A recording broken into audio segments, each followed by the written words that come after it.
I'm Wendy Hartsock, science and peptide enthusiast. In this episode of Exploration Science, we'll be diving into topics such as peptide therapeutics, peptide manufacturing, and also the greening of peptide science. Throughout the series, we will be jumping the peptide barrier to explore other areas as well. In this first episode, I sat down with Doctors Fernando Albericio and Beatriz de la Torre, who are professors at the University of KwaZulu Natal in South Africa, as well as with Jonathan Collins, the Vice President of Business Development at CEM. These three guests are extremely passionate about green chemistry and bringing that to the field of peptide science. I sat down with them at the 2021 TIDES meeting in Boston, where we discussed not only the greening of peptide science, but also the future of peptide manufacturing and peptide therapeutics. Well, welcome. We are here in Boston at the 2021 TIDES meeting, and I am lucky enough to be joined by Fernando Albericio, Beatriz de la Torre, and John Collins. And today we are going to be speaking about peptide therapeutics, green chemistry, and the future of peptides. So again, we're at TIDES. This is a meeting for manufacturing of peptides, for peptide therapeutics. I'd like to, start out just getting your idea on, what do you see as the future of peptide therapeutics? Where is it going? Where are we strong? My personal opinion is that it's a good future for peptide therapeutics. Means one of the most important things for me is right now, almost all medical targets can be faced with peptides, and this is really important. Means in the past, only was oncology, then metabolism, but right now all dermatology, infection diseases, all can be faced by peptides, and I think this is the most important. What do you think is the most exciting thing coming out of peptide therapeutics? I think that I'm agree with Fernando that the wide field that is open right now, and this is challenging for the chemists because we need to look for the best synthesis, the most economical synthesis, and the most green synthesis, and this is a big challenge for us. Right. So you brought up green. As you guys are working in the space of greening peptide science, not just synthesis, it would be science in general, maybe you can talk about some of the most important challenges there, especially as we think about therapeutics. We are talking a lot about greening the process. And most of the time we are forgetting one of the parameters, and it's time. And this also fits very well with your ideology, with the microwave. Means time probably is one of the most important parameters to green. It's not the same to have a peptide synthesized in 2 days than a peptide in 1 hour or in 2 hours. Means we have to save solvents, of course, we have to use less toxic reagents, but also we have to save time, and time is very green. Means if we can save years of work, this is one of the greenest things in our focus, and this CEM is doing very well. Yeah. So actually, John, Fernando brings up this great point about time, right? I mean, you've been in this space now since, when was the launch of the Liberty? Was it? The very first 2003. Yeah. And so when you started out with cycle times, where were you at? Where are you now? And how are you going to also, continue to make that a greener process? Yeah. The original cycle times with microwave were about 30 minutes for a whole coupling, deprotection, all the washes. And now with some of the latest systems, they're down to about 2 minutes with high purity, fast time, and also much slower amounts of solvent being used. Connecting the deprotection and coupling reaction into a single step without draining between them. So really improving the process. And that seems like a really big impact, that you can do things like decrease solvent usage and also decrease time. So you actually have a benefit to doing two really great things, to acquiring a peptide, but then also, like you said, decreasing the waste. So, we work a lot on the discovery scale, but of course there's the manufacturing scale as well. So maybe we could talk a little bit about what the future of manufacturing is. As we know, CEM and El-Faham have a partnership. Maybe you could talk a little bit about what you think about that partnership and how that's going to impact manufacturing. The chemistry is participating in different steps of the drug discovery process. First of all, in the discovery, and for that it's very important to have a good synthesizer to synthesize a lot of peptides, good quality, excellent quality, in a very short period of time. And then at the end of the process, the most important is to have a good method, a good process method with a good synthesizer, again, to prepare a large amount, and we are talking about large amount, we are talking about kilos of peptides, large amounts, kilos of peptide, in a very short period of time. And this will be a new breakthrough in the whole process of the drug discovery. And I think this is very important. Yeah. Something else that you had brought up earlier was solvents, right? Greener solvents. So maybe, how does the technology influence what solvents we have access to, and how will that improve the greening of peptide manufacturing? I am, as you know, I am a researcher. Means I used to work in a small amount, and the concept of viscosity came to me once we started with Beatriz to work in new solvents. I started 45 years ago working with DCM, dichloromethane. Then we moved to DMF, and we never pay attention about viscosity. Then when we start to work with Polar Clean, with these solvents, viscosity is looks new. But again, what is the way to solve one of the viscosity problem? The high temperature, the microwave. And this again, I think, thanks to the CEM microwave instrument, Liberty Blue, we are able to use much better green solvents than if we are not using the microwave. Microwave helps to use a much broader range of solvents. Right.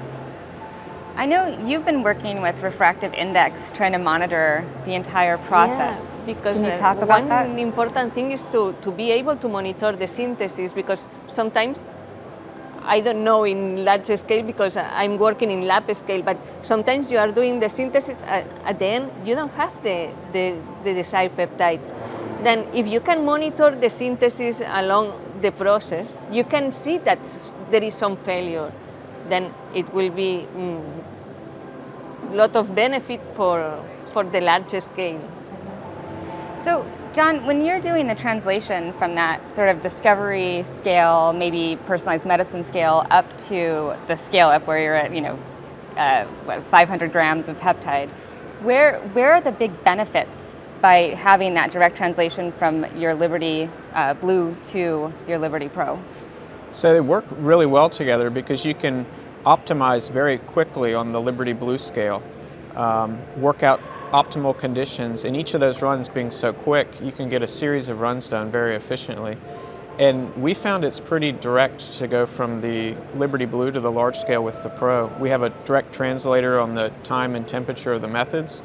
There's really good mixing at the large scale system, both nitrogen bubbling and mechanical mixing. And so what we see is a direct translation with very similar purity profiles. So it's really easy to go from R&D to production scale. And all the benefits really scale. So you get a huge time benefit. We see a huge reduction in solvent use. Also for the temperature with the viscosity, obviously it brings in these greener solvents, but also with large scale washing at higher temperature, you get much better diffusion to get rid of the deprotection base, and it really helps facilitate it with large amounts of resin in there.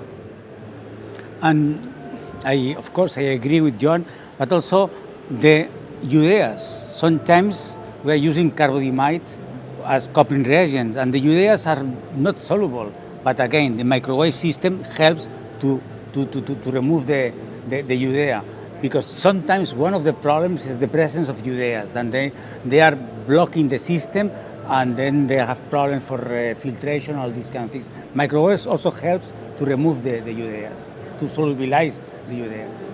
And you recently had a publication looking at carbodiimide chemistry to avoid the production of HCN. Can you talk a little bit about that?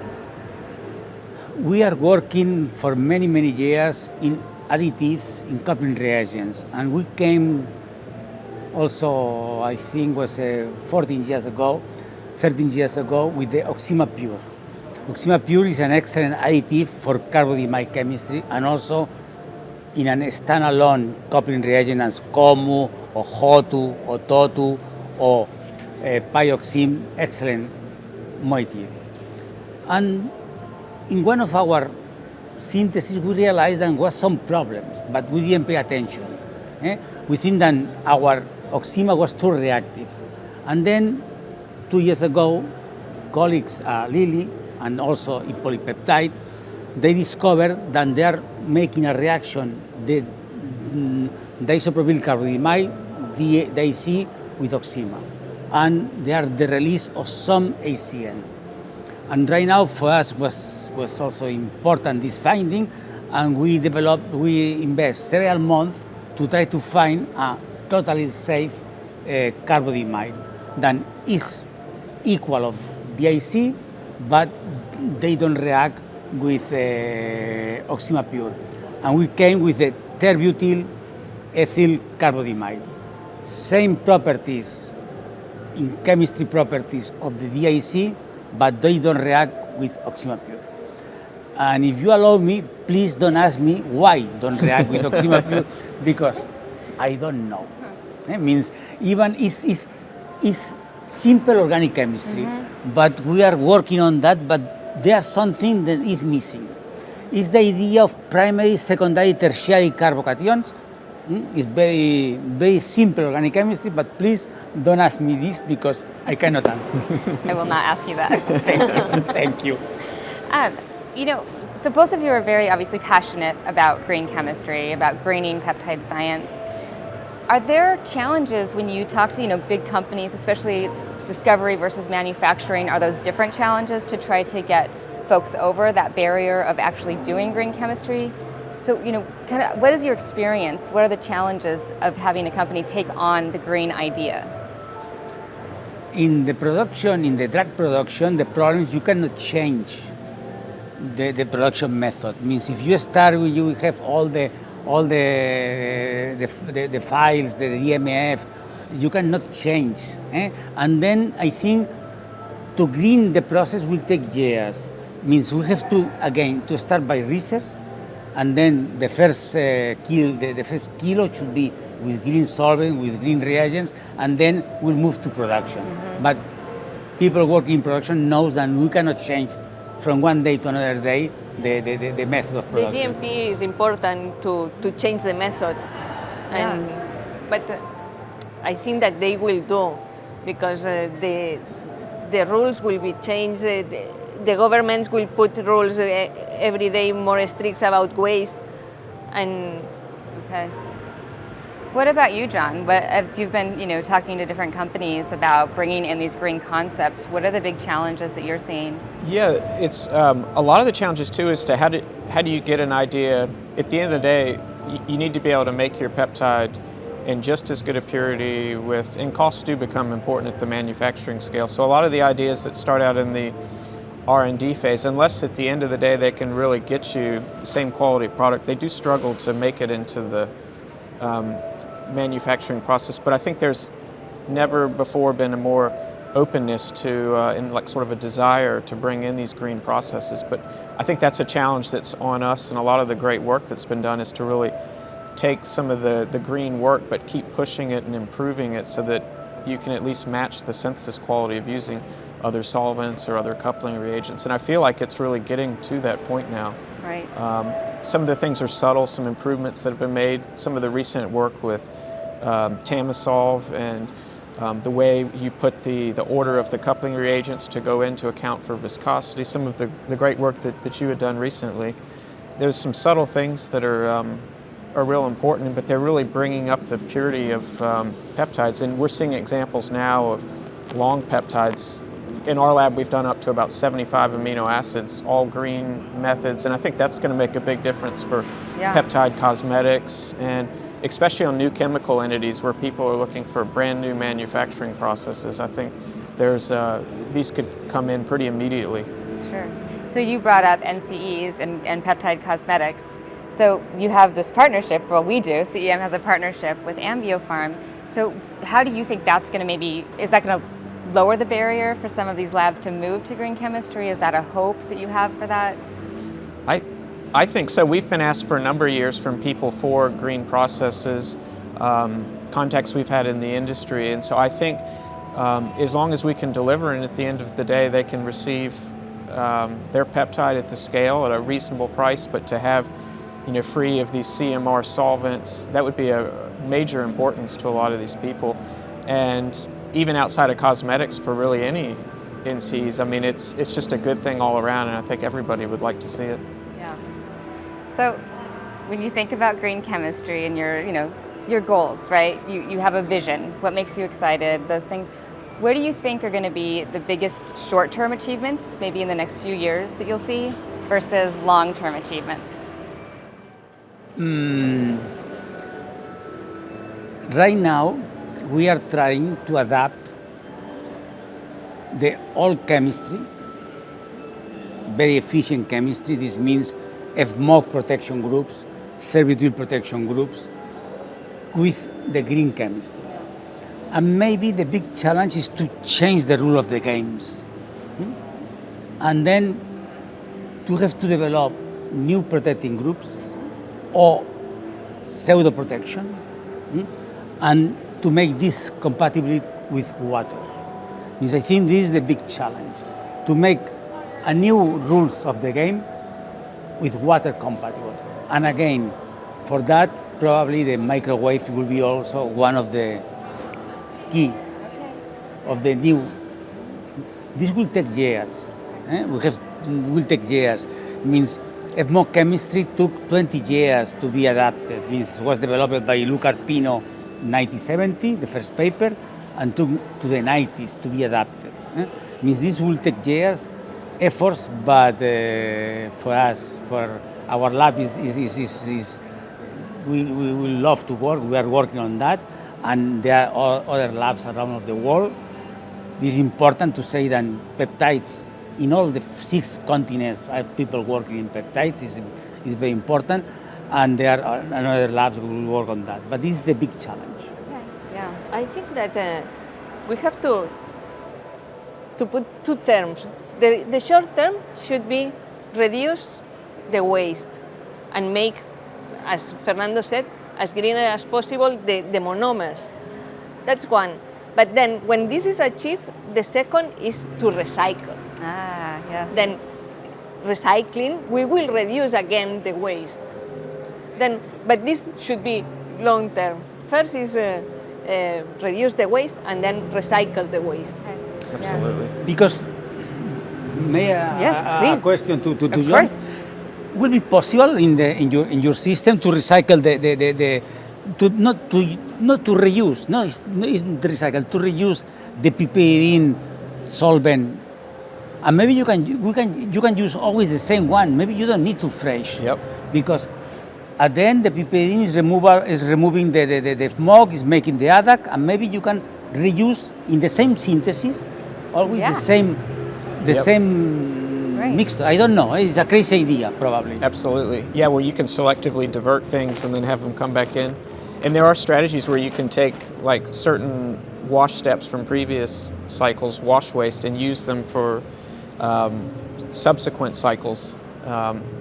Absolutely. I think there's things like that that could be continued to be developed. Yeah, and maybe you as CEM can come with a cycle with 5 mLs of solvent. Yeah. Right, right. Of new Yeah. new solvent, Yeah, 5 mLs yeah. or 6 mL, something like Right. that. And this Yep. in a 30 minutes peptide could be with 180 mLs only. Right. This. So, were you going to add to that? No. Sorry. I just, you're talking about it maybe taking years to get folks to adopt these different methods, but I wonder if it has to be that way. I wonder if there are things that we can do, companies, professors, students, social media, that could help propel that. Because we always talk about challenges, right? What are the challenges? And so you bring up like purity, they want to keep the same purity. Obviously there's regulations. So if a drug is already approved, they have to stay with the same, or they have to completely redo their whole filing, right? So I understand those are barriers. But people, in all of our countries, we can change things really drastically, right? Dramatic change. So it's about maybe organizing, right? And getting people to go to government agencies and say, you need to start, demanding the green production of peptides, of other drugs. In my opinion, for that is very important work together, companies and academic groups. This is really important. Means this partnership between companies, the industrial sector, and the academia is really important.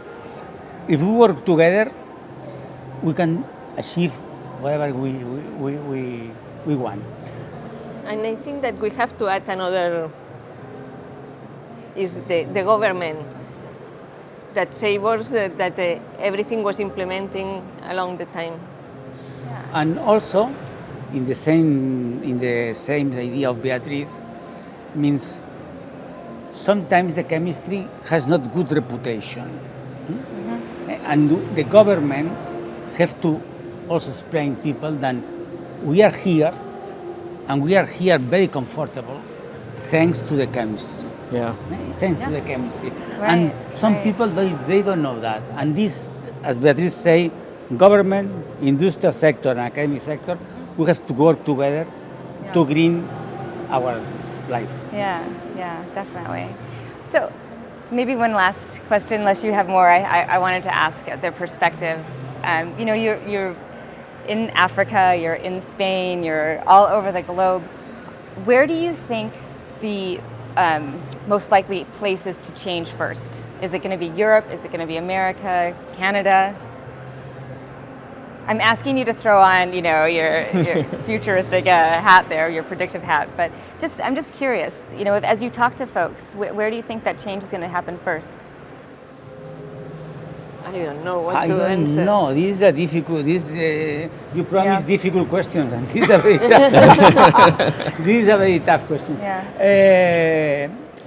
Maybe some of the audience can think that maybe in Africa we are not taking care of that problems, and it's not true. Africa is fighting very hard to have a green ecosystem. That means I will not say that we'll be the first, but for sure we will be not the last. Early adopter. It means in this feeling, this is in Africa. Okay. Is there much manufacturing in Africa? Is there infrastructure there for manufacturing? What is the We are in South Africa. status? In South Africa has a manufacturing factories. Yes, for instance, right now we are in the COVID era, and in South Africa the first vaccine is the Janssen, the Johnson & Johnson vaccine. Why? There are two reasons. One is one shot, but the most important reason is because it's produced in South Africa. South Africa, Aspen Pharmaceutical is producing the Johnson & Johnson, the Johnson vaccine. They are producing some peptides in Aspen. Means yes. All right. And you think that will grow? That will continue? The manufacturing? Is there? I think for sure, because the COVID brought terrible things, but also so good things. And continents realize that it's important to have in-house all the process. Means we cannot in Africa wait to our friends in USA or our friends in Europe to send us the final product. We have to produce ourselves, and then for sure this will increase this. So for CEM, we've partnered with both Fernando and Beatriz. I mean, we have instruments in your laboratory. We're working together collaboratively.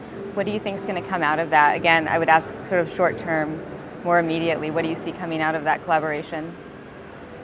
Okay, I hope that we can start new new ways, because I think that in CEM you are doing a lot of work that we don't have to repeat. Then we have to work in a new direction, trying new things, trying new solvents, and I think that we can be successful. Why not? Yeah. Same? Yes, the same. And also with Beatriz, maybe, okay, we have some ideas and we can start to talk about these ideas. Means right now in the CM machines we're making the amide bond, the peptide bond, but also we have some ideas to make some cyclic peptides in the CM machine. Means Wow, also, okay. And then also this will be wonderful. Yeah, absolutely. How about you?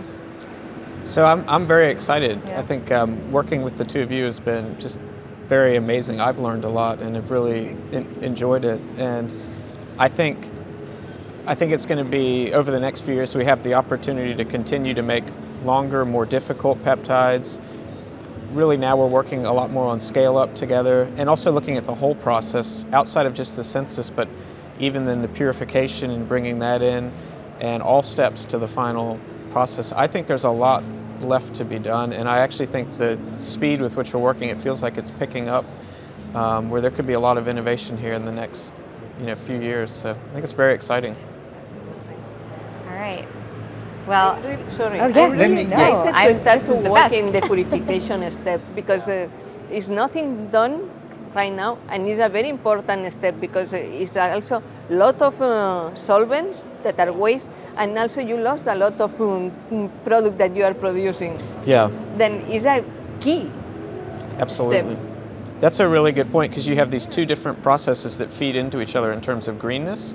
So the more you can do on the front end, sometimes even at the expense of a little bit of extra work up front, you could end up saving a lot of solvent and waste on the purification. So kind of bringing that whole piece together and looking at it, I think is really exciting.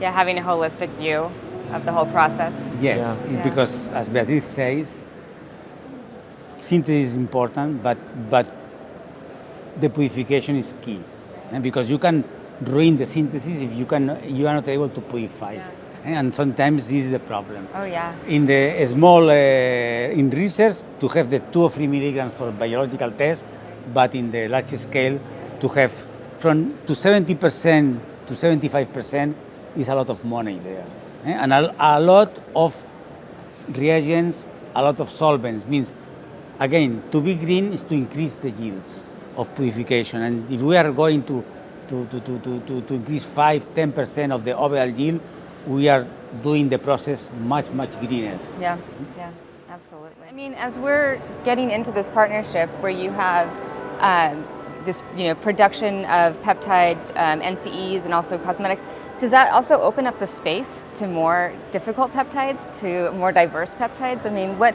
do you think the benefits will be from the CEM and El-Faham partnership? I think in different focus.